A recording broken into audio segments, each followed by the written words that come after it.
Avant de vous laisser avec cette magnifique vidéo, je tiens juste à vous annoncer quelque chose d'important. Il y a énormément de personnes qui me demandent comment je fais pour réussir tous mes challenges propres firmes, être payé tous les mois grâce aux propres firmes, vivre de mon trading, etc., etc. Donc, pour répondre une bonne fois pour toutes à toutes ces questions, j'ai décidé d'organiser une conférence totalement offerte le dimanche 19 mars à 20h15. Dans cette conférence, je vais dévoiler des choses que je ne peux pas dire sur YouTube au niveau de ma stratégie, de comment je trade réellement, de comment je fonctionne et comment j'opère sur les marchés financiers. Et je vais vous expliquer comment je vis du trading et comment vous pouvez faire de même. Donc soyez sûr d'être là, c'est la seule conférence que je vais organiser, il n'y en aura sûrement plus aucune autre. Les places elles sont extrêmement limitées, cliquez sur le premier lien en description pour vous inscrire. Allez, je vous laisse avec la vidéo. Yes les refs, donc je vous ai demandé de me poser vos questions sur Instagram, vous avez été énormément à m'en poser, j'ai choisi les plus pertinentes, celles qui revenaient en boucle. Donc let's go, c'est parti, on perd pas de temps.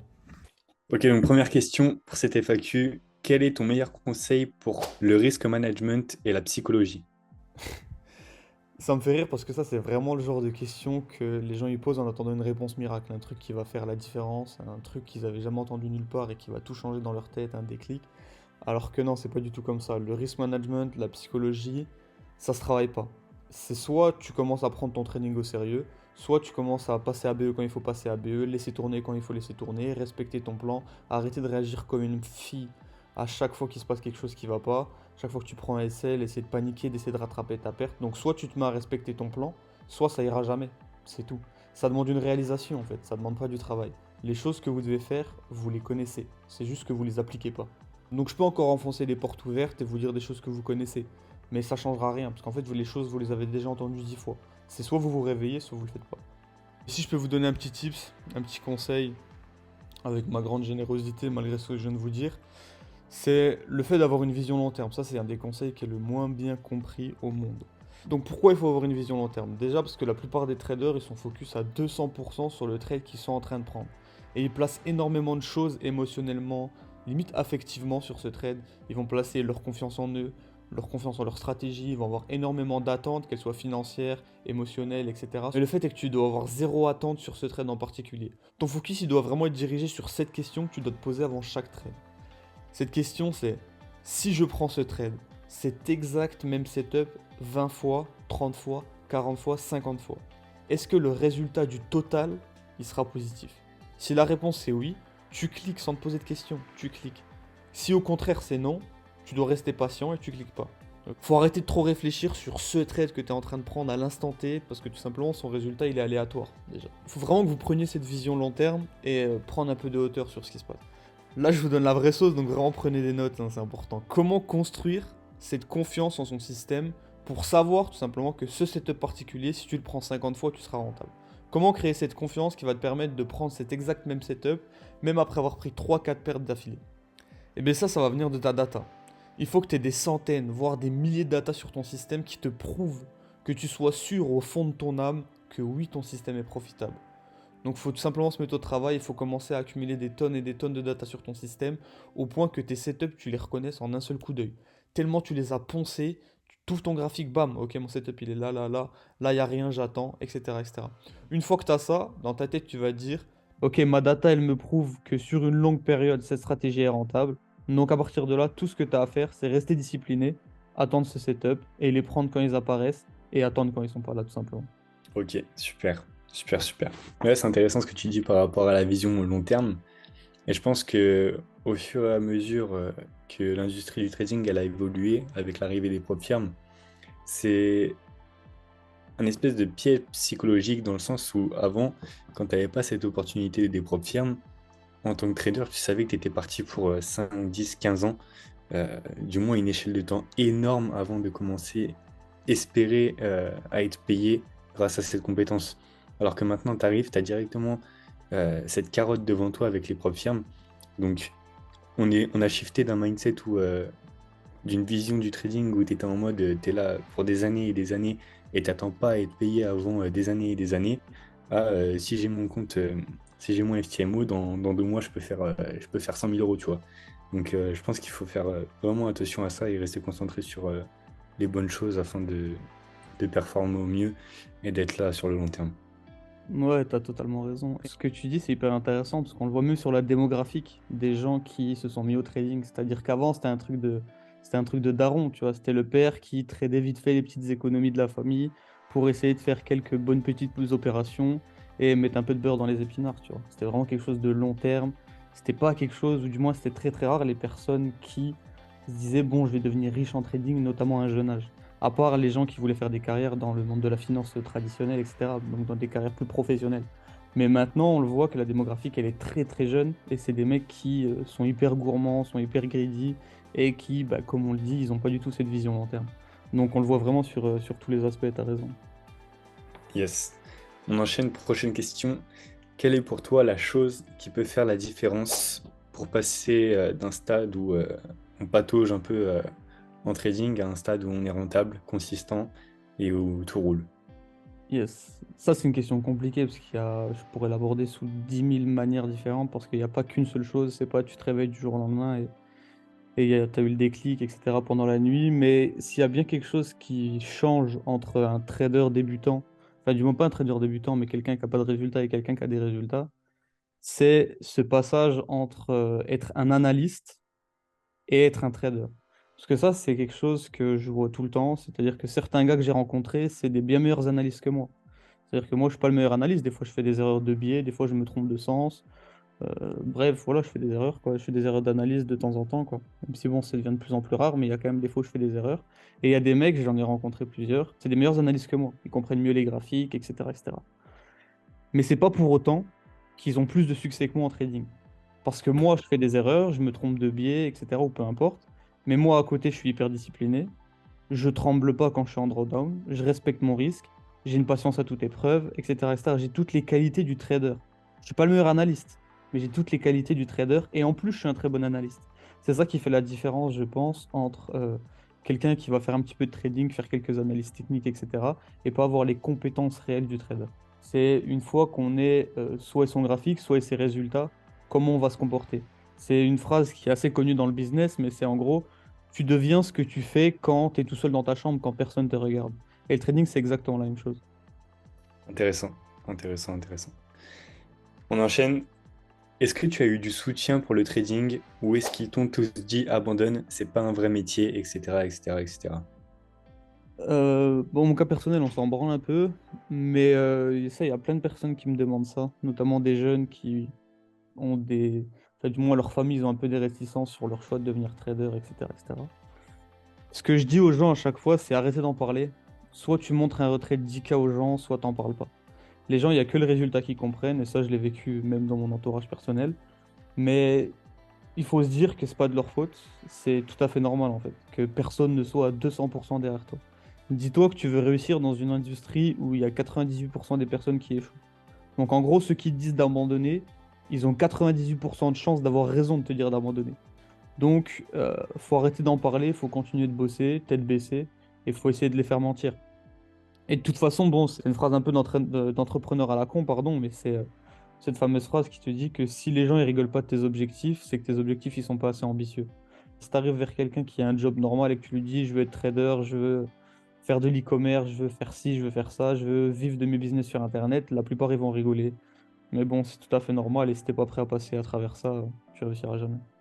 T'as tout dit, en vrai, tu te lances dans un truc où c'est, pour le commun des mortels, t'es fou, en fait, c'est complètement improbable, tu te lances dans le vide, et à partir du moment où toi, t'as foi en toi, t'as pas besoin que les autres, ils aient foi en toi aussi, donc Ouais, c'est t'as important. juste Puis à leur réponse, elle est plus suivre. ou moins rationnelle, tu vois. C'est-à-dire que bon, on connaît tous quelqu'un qui a voulu boursicoter, qui a voulu faire un peu de bourse et Ouais, c'est ça. qui a fait n'importe quoi. Et on a exactement la même image. C'est-à-dire que toi, t'arrives, t'as 17, 18, 19, 20 ans, t'arrives, tu dis à ton père, je vais être trader papa. Ben écoute, c'est normal qu'il rigole, tu vois. C'est normal, c'est la réaction la plus rationnelle. Mais voilà, si t'es vraiment sérieux par rapport à ton trading et que t'as vraiment envie de faire quelque chose là-dedans, faut pas écouter, faut continuer et faut prouver avec des résultats. Parce que t'as beau arriver avec n'importe quel discours, on s'en fout de ce que tu dis, ce qui va faire la différence, c'est ce que tu vas faire, c'est les résultats que tu vas montrer. Et si tu arrives et que tu montres un retrait à 10K, je peux te dire qu'ils n'auront pas du tout le même discours, c'est normal. Carrément. Ok, on enchaîne. Question intéressante sur laquelle je pense que tu vas avoir beaucoup de choses à dire. C'est combien de trades faut-il prendre par semaine en moyenne? Alors ça, il n'y a pas de réponse. En fait, le fait est que, je sais, chaque fois que je dis ça, c'est plus compliqué que ça, il n'y a pas de réponse claire, etc. Parce que c'est comme ça. J'ai pas envie de vous donner des réponses claires qui n'ont pas de sens. Dans la vie, là, souvent la réponse elle est au milieu, souvent la réponse elle est dans le tiède, elle est dans le nuancé. Donc on va essayer de répondre de manière intelligente. Et ben, en fait, il n'y a pas de réponse parce que tout simplement, c'est pas toi qui décides quel est le nombre de trades moyens à prendre. Moi, je te dirais que moins t'en prends, mieux c'est. Plus tu te concentres sur les setups A+, comme je les appelle, plus tu te concentres sur les setups de très très bonne qualité, mieux c'est pour toi. Donc ça, c'est sûr et certain. Mais en fait, pourquoi il n'y a pas de nombre que je pourrais te donner, ou même de moyenne, ou de fourchette, etc.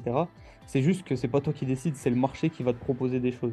Si le marché il te propose 5 setups dans ton système cette semaine, faut que tu prennes les 5. Si tu en proposes un, faut que tu le prennes. Si tu en proposes deux, faut que tu les prennes. Si tu en proposes zéro, ben là, faut que tu aies aussi les capacités de ne pas les prendre, parce qu'il y a zéro position dans ton système qui t'ont été proposées cette semaine par le marché. Ok? Donc c'est juste une réponse qui est impossible à répondre, tout simplement. C'est juste le marché qui va déterminer combien de positions tu as à prendre cette semaine. Et toi, ton travail, c'est de déterminer ben, quelle position, quels critères rentrent dans ton système. Ok. Et une fois que ça s'est fait, ben, dès qu'il apparaît, dès que ton edge apparaît sur les marchés, faut que tu shootes. Faut que tu shootes, faut pas que tu aies peur, faut pas que tu trembles, et faut que tu y ailles. Même si tu as pris 2 SL juste avant, la troisième opportunité, elle arrive, elle est dans ton edge, faut que tu tires, il n'y a pas de problème. Mais tu peux pas savoir à l'avance si cette semaine, tu en auras 2, 3, 4, 5, 10, 15, 20. Bon, si tu en as 20 par semaine, c'est peut-être que ton edge, il n'est pas assez raffiné, parce que si tout est une opportunité, c'est que rien est une opportunité aussi. Donc, il faut faire très attention. Moi, je conseille, en général, si je devais vraiment donner un chiffre, ce serait de prendre moins de 5 positions par semaine. Si tu commences à prendre un trade tous les jours, je trouve que c'est un peu abusé personnellement. Après, il y a des personnes qui vont prendre un, 2, 3 trades par jour et ça va très bien leur aller parce qu'ils ont un edge qui est différent au mien. Personnellement, de ma manière de fonctionner, moins de 5 positions par semaine, je pense que c'est un bon chiffre. Entre une, 2, 3 positions par semaine, ça peut être intéressant. Voire zéro quand le marché, par exemple, là, on est la semaine du vendredi 3 mars. Cette semaine, j'ai pris zéro position. Mon edge, il s'est pas présenté. J'ai pas shooté. Il n'y a pas de problème. Tu vois, la semaine prochaine, elle sera différente. Et il n'y a pas de problème. Moi, je peux me permettre actuellement de prendre une position par mois parce que j'ai des capitaux derrière qui suivent. C'est-à-dire que si tu as un capital à 200, 300, 500K en prop firme ou en je ne sais quoi, bah, tu peux te permettre de prendre une position par mois, deux positions par mois, une position par semaine et d'être beaucoup moins actif sur les marchés. Parce que quand tu vas prendre un bon trade, bah, tout simplement le gain il va être pas démesuré, mais il va être important, on va dire. Donc tu peux te permettre de, admettons, tu as un compte à 200K, tu prends un trade par mois, bah, ça peut suffire largement. Admettons, tu prends ton 1,5 par mois, ça fait 10K par mois, t'es bien, ok? Mais donc voilà, c'est pour ça qu'il faut aussi tout mettre en parallèle avec dans la situation dans laquelle tu es. Yes, carrément. Carrément. Bah, puis à partir du moment où tu te fixes un nombre de trades par semaine, tu vas essayer à tout prix de chercher des opportunités pour play ces trades-là que tu t'es fixé, que tu devais prendre. Et au final, tu nies tout. Tu nies tout parce que tu vas chercher des opportunités où il n'y en a pas. Et c'est mauvais. C'est mauvais. Ouais, c'est ça, c'est comme la question qu'on me pose aussi de temps en temps, c'est combien tu te fixes d'objectifs mensuels, combien tu te Ouais, fixes c'est ça. de trades par mois, ou de pourcents, ou de pips, ou de je ne sais quoi, tu vois. Ça, c'est pareil, c'est comme, moi, je me suis fixé un objectif à l'année, mais c'est juste, c'est plus un objectif anecdotique. C'est-à-dire que je vais pas courir toute l'année derrière cet objectif en faisant n'importe quoi, en prenant des risques démesurés ou quoi. C'est juste un objectif anecdotique, etc. Mais si tous les mois tu te dis, il faut que je fasse 5 000 € ce mois-ci, 5 000 € ce mois-ci, bah, s'il te reste une semaine et que tu dois faire 5 000 €, bah, tu vas forcer les choses, etc. etc. Donc c'est pas quelque chose de sain et il faut pas. Carrément. Ok. Hop, on enchaîne. Que penses-tu des robots de trading?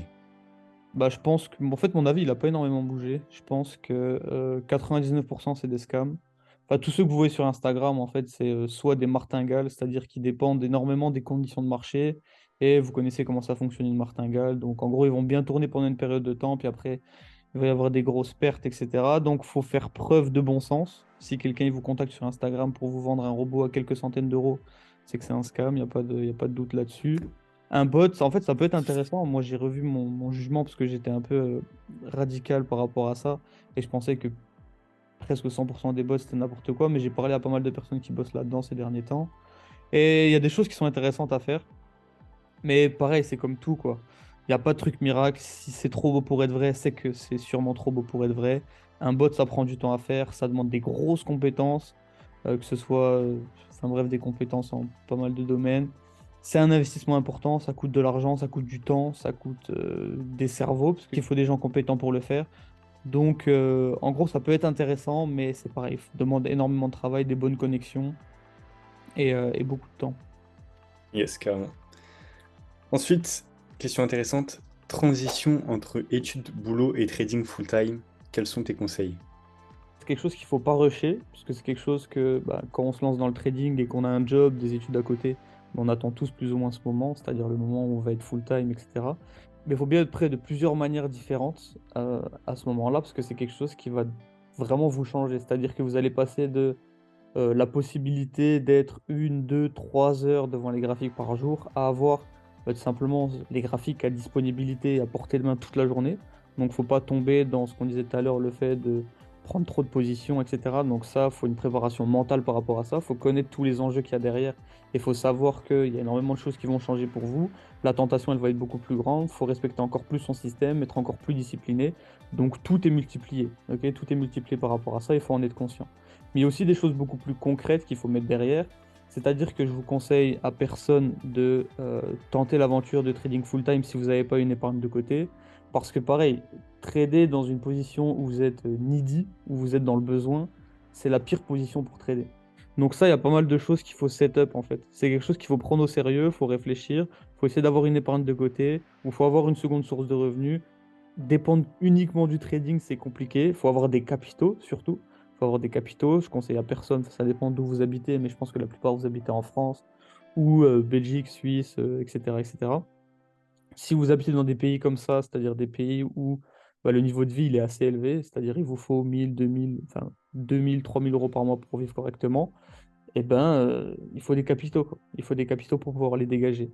Et il faut aussi, surtout, un track record de 1 an, je pense, de rentabilité déjà que vous avez derrière vous.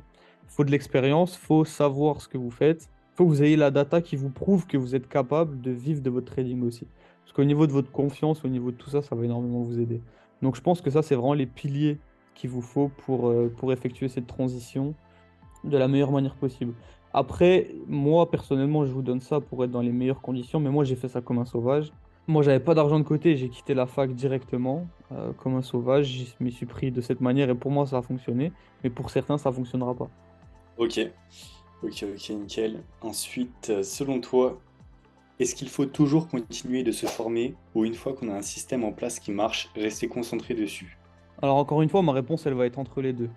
Si tu as un système qui fonctionne, faut pas tomber dans le shiny object syndrome de vouloir changer de système à chaque fois et de se dire que l'herbe est toujours plus verte ailleurs en changeant de stratégie, en passant de strat en strat, faire du SMC, après passer sur du ICT, puis revenir sur des supports résistance, découvrir des robots, des indicateurs, etc. Faut pas changer. Si tu as un système qui fonctionne, faut pas le changer, faut stick to it, c'est-à-dire faut rester sur ce système, etc., etc. Donc ça, il n'y a pas de problème. Mais je pense qu'il faut continuer de se former, mais sur ce système, c'est-à-dire qu'il faut l'affiner. Moi, encore une fois, bah avec Elina, on est toujours en train d'essayer d'affiner notre système, toujours en train d'essayer de voir de nouvelles choses, essayer de tester des nouvelles choses au niveau de nos risk-reward. Est-ce que notre stratégie elle est plus rentable si on est sur du 1,3, si on est sur du 1,10, si on est sur du 1,5 de risk-reward? Est-ce que si on passe à BE à ce moment-là, on est plus rentable sur le long terme? Est-ce que si on passe jamais à BE, on est plus rentable? Est-ce que ce mini setup à l'intérieur de notre système, il fonctionne? Est-ce que sur 10 fois il a fonctionné? Est-ce que sur 50 fois il a fonctionné? Donc bref, on affine notre compréhension de notre système, de notre edge. On l'affine chaque jour en backtestant, en ayant de la data de notre aide réelle, etc. Ça, il n'y a pas de problème, ça faut continuer à le faire. Mais ça, c'est se former dans le sens où c'est pas aller chercher des nouvelles infos, vouloir une nouvelle strat, etc., etc. C'est vraiment plus affiner votre propre edge et vous avez déjà votre diamant et vous l'affinez, vous le polissez. C'est juste ça que je pense que c'est hyper important de continuer à faire. Mais aller chercher de nouvelles infos, etc., c'est vraiment une perte de temps, il faut surtout pas. Ouais, je te rejoins carrément là-dessus. Ensuite, dernière question qui va, je suis sûr, en intéresser plus d'un. Comment tu t'y prendrais pour accumuler un maximum de capital en propre firme le plus rapidement possible? Alors ça, j'ai un plan. J'ai un plan que je suis en train d'établir et que je suis en train de mettre en place, tout simplement, et que je conseille aux gens de mettre en place aussi, parce que je pense que c'est le plan le plus intéressant pour arriver vers du 500, 1 million en propre firme assez rapidement. Aussi, quelque chose que je conseille, c'est de diversifier ses propres firmes. On ne sait jamais de quoi demain est fait. Donc si vous êtes maxé sur une seule propre firme et que vous n'avez pas votre portefeuille de prop firme qui est diversifié et que cette prop firme, je sais pas, il arrive un problème. Une prop firme, c'est une entreprise, les gars. Elle peut fermer du jour au lendemain. C'est pas un truc qui est là et qui restera là pendant 10, 15, 20 ans, 200 ans. C'est une entreprise comme les autres, elle peut couler. Le mec, il peut, je sais pas, on lui souhaite à personne, mais tomber malade. Je sais pas, il peut se passer des milliers de trucs. Donc, diversifier son portefeuille de prop firme, je pense que c'est important. Avoir un petit peu chez FTMO, un petit peu chez MFF, un petit peu ici, un petit peu là, etc. En restant dans des prop firmes de qualité, allez pas me chercher des prop firmes maltaises du fin fond de la Valette avec un fondeur iranien, enfin bref, des trucs chelous quoi. Restez sur des trucs sérieux. J'ai rien contre les Iraniens, hein. Mais bref, restez sur des trucs sérieux, mais essayez de diversifier votre portefeuille pardon, de prop firme, ça c'est important. Et sinon, le plan pour accumuler du capital, je pense que le plus dur, c'est au début. Le plus dur, c'est dans la position dans laquelle vous êtes tous, mais il faut se sortir de cette position, c'est-à-dire il faut sortir les premiers 50K, 100K de terre. Peu importe comment vous les sortez, que ce soit avec les dents, je m'en bats les couilles, mais il faut que vous ayez vos 100 premiers cas, 50 premiers cas, ok? Et une fois que vous avez ça, faut que vous vous mettiez dans une position mentale où vous dites, je fais pas ça pour faire de l'argent dans un premier temps, mais je fais ça pour accumuler du capital. Et donc, vous allez avoir votre premier 50K, on va prendre l'exemple de 50K, et les premiers profits que vous allez faire, vous allez directement les réinvestir dans des challenges. Vous n'allez pas profiter pour le moment, vous n'allez pas vous acheter vos vêtements pour le moment, vous n'allez pas aller au restaurant avec cet argent pour le moment. J'en suis désolé, mais là, vous allez réinvestir directement dans des nouveaux challenges. Ok. Et donc, moi, ce que je conseille, c'est d'avoir 200K. 200K de coffrets que vous tradez de manière conservative, histoire de les garder. Ok. Parce qu'un 200K de coffret, c'est hyper intéressant et c'est un vrai asset. Parce qu'avec un 200K, on peut vraiment en vivre. Ok. Et avec ces gains, encore une fois, essayez d'acheter des nouveaux challenges, encore une fois, mais là, maintenant, les trader de manière beaucoup plus agressive. Et moi, j'en suis à cette étape où j'essaie de trader des challenges profiants de manière beaucoup plus agressive. Qu'est-ce que ça veut dire? Ça veut pas dire prendre des setups de merde, ça veut pas dire cliquer partout, essayer de faire du scalping, je ne sais quoi, je ne sais quoi, mais juste aller sur du 2% de risque, 2,5% de risque. Pourquoi? Parce qu'au bout d'un moment, vous allez être dans une position où, bah, tout simplement, acheter des challenges, c'est votre expense dans votre business. Dans votre business, c'est tout simplement vos coûts. Vous achetez des challenges, ok, vous allez en rater, mais c'est pas grave, vous allez en réussir aussi, et ça fait partie des coûts de l'entreprise.